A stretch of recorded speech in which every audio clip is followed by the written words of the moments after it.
Приветствую всех на нашем канале, посвященному дизайну. 2017 год подходит к концу, и сегодня мы расскажем вам о самом интересном, что произошло в мире дизайна за этот насыщенный уходящий год.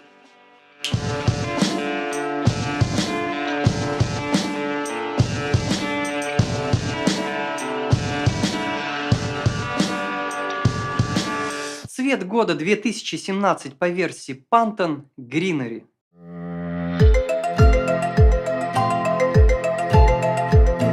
Greenery – цвет пробуждающейся весны и свежей зелени, символ новых начинаний.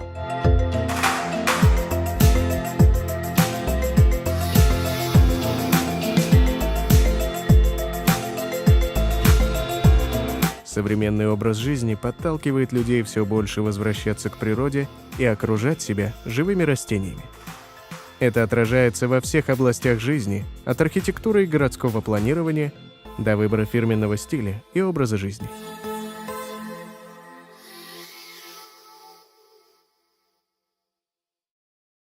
Скажу по секрету, это цвет 2018 года по версии Pantone – Ultraviolet. Хочу заметить, что цвет года – это больше, чем тренд. Это отражение того, что нужно нашему миру и что происходит в культуре в целом. Архитектурные тенденции. В этом году было невероятное количество проектов, связанных с озеленением. Архитекторы уже очень давно озабочены тем, чтобы добавить как можно больше зелени в большие города. Из-за этого появилось такое понятие, как смог eating. Например, архитектор Стефано Буэри продолжает свой проект Vertical Forest и проектирует новые высотки с насаждениями. Количество растений и деревьев одного такого жилого сооружения составляет примерно 20 тысяч квадратных метров горизонтального леса. Только представьте, сколько кубометров загрязненного воздуха они поглощают. Преимущество таких домов еще в том, что они восстанавливают микроклимат и влажность, а также защищают людей от вредных солнечных лучей. Стефано проектирует такие леса в больших городах по всему миру, от Италии до Китая. И, возможно, этот опыт очень пригодится для создания колоний на Марсе. Один из необычных проектов уходящего года – 1000 деревьев в Шанхае. Это достаточно необычный проект, состоящий из двух сооружений, напоминающих холмы, покрытые полноразмерными деревьями. Благодаря этому многофункциональный комплекс естественным образом вписывается в топографию местности. Его площадь довольно масштабна – 300 тысяч квадратных метров.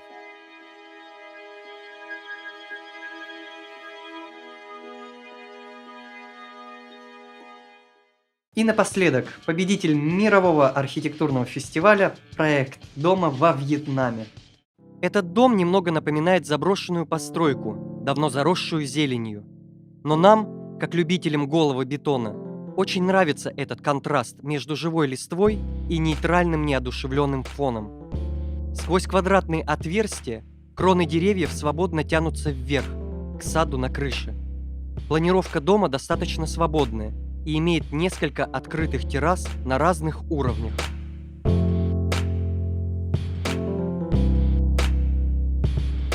Популярность судоходных контейнеров в строительстве только растет. Самый яркий пример этого года – это жилой дом в пустыне Калифорнии.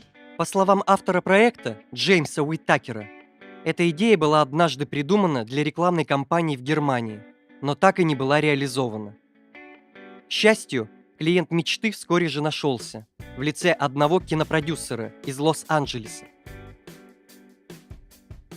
Это будет резиденция в 200 квадратных метров с 3 спальнями и открытой ванной, защищенной от пустынных ветров. В живописной пустынной местности Калифорнии этот кластер в форме звезды будет смотреться действительно эффектно за счет белого цвета, который ярко отражает солнечные лучи. Мы ждем с нетерпением завершения этого проекта. Японский стиль на пике популярности. Эта квартира создана по подлинным традициям Японии, так как владельцы имеют японские корни. Интерьер довольно прост и естественен. Стены в основном отделаны слоями сырой глины. Кое-где присутствует старая кирпичная кладка. Кухня и умывальники из стали. На нижнем уровне традиционная японская купальня, отделанная копченым дубом. Здесь лежат татами, а с потолка свисают растения, впитывающие в себя влагу от пара. В интерьере этой квартиры нет пафоса и необходимости доказывать кому-то или себе, что ты чего-то стоишь. Здесь себя чувствуешь в гармонии и самодостаточности. Сейчас это многих волнует, поэтому японский стиль так популярен.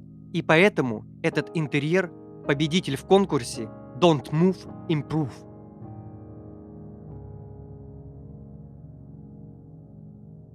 Второй проект в современном японском стиле – это отель в Малибу. Он существует с 50-х годов и находится на самом побережье Тихого океана. Недавно его интерьер был полностью переделан. На 2 этажах располагаются 16 номеров с открытыми террасами. Здесь есть патио с камином и видом на пышный внутренний сад. Отделка песочного цвета в сочетании с деревом и татами. В номерах есть ванны из тика ручной работы. В Японии подобная простота считается самой удачной для уравновешивания энергии. Отель полностью соответствует японскому искусству гостеприимства. Этот год запомнится долгожданным открытием Lego House в Дании. На 12 тысячах квадратных метрах расположены 2 выставочных зала, 4 игровые площадки, 3 ресторана и магазин.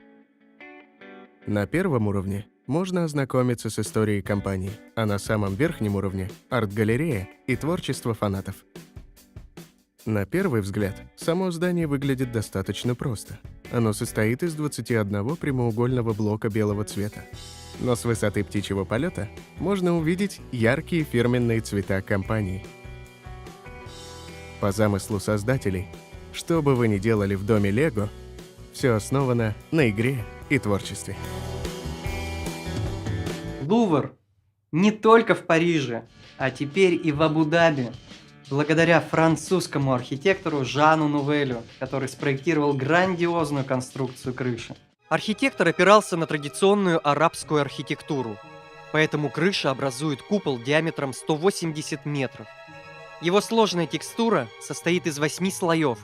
Солнечные лучи проникают внутрь, и образуется невероятный дождь из света, угол наклона которого меняется с течением дня. А ночью музей светится изнутри и превращается в облако из звезд. В Москве тоже случилось событие. Парк Зарядье.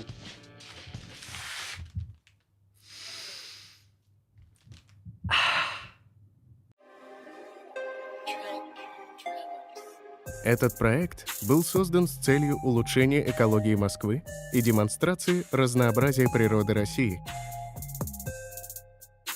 Над ним работали архитекторы и ландшафтные дизайнеры из Нью-Йорка. Парк расположен в самом центре города, а с необычной смотровой площадки можно увидеть ключевые достопримечательности столицы.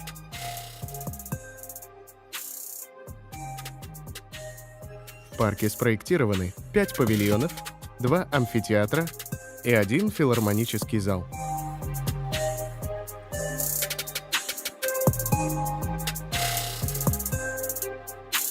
Интерьеры года. В Париже на Елисейских полях появилась настоящая жемчужина дизайна, еще не измученная толпами туристов. Это двойной ресторан Флора Даника и Копенак, союз датской кухни и французской кухни. Рестораны располагаются на 2 этажах, и их интерьерами занималась студия из Копенгагена. На первом этаже располагается Флора Даника с ее просторным баром. Интерьер похож на скандинавский лес. Цветовая гамма нейтральная, но с разнообразием текстур. Особое внимание привлекает пол, динамично выложенный черно-белым мрамором.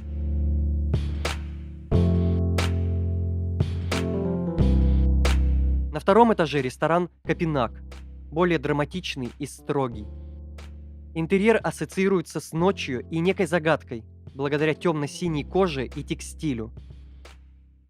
Атмосферу усиливают зеркала и светильники в виде кобры на стенах, а также строгие скандинавские стулья. Кто бы мог подумать, что стили двух таких разных стран так хорошо могут сочетаться.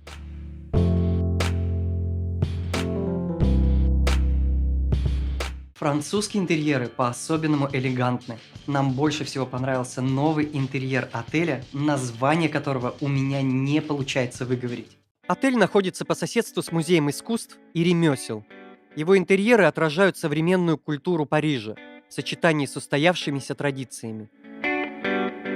Здесь можно насладиться богатыми оттенками, элегантностью и оригинальностью, присущей только французам.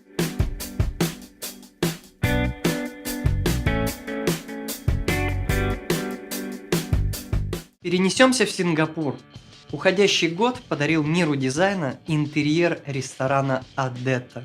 Его фишка в том, что благодаря стеклянной перегородке видно все, что происходит на кухне. Шеф-повар считает это ключевым моментом ресторана.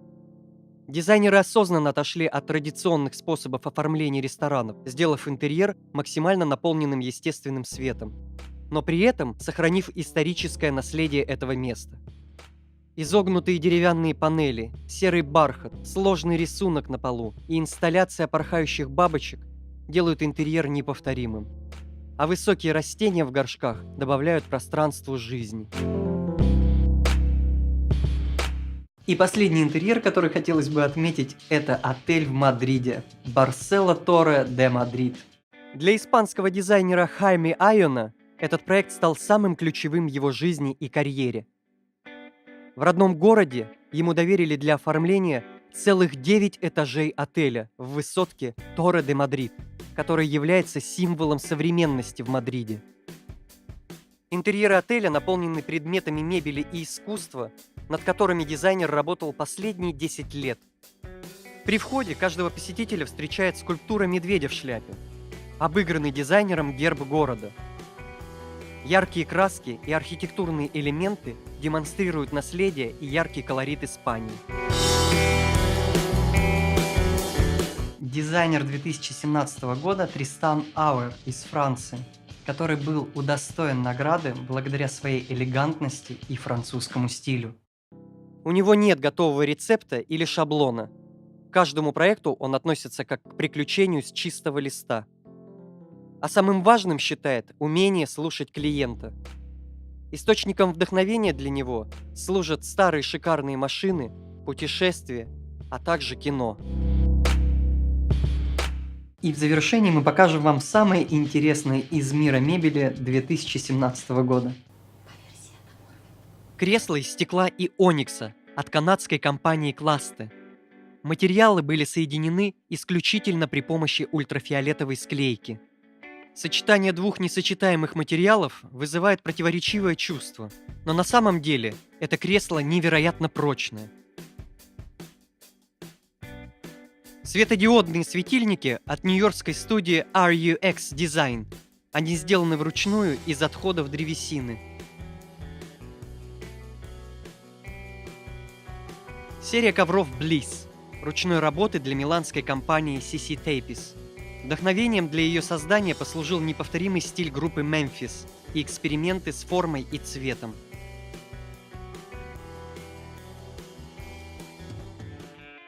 Друзья, мы хотим поздравить вас с Новым годом и пожелать гармонии в новом году.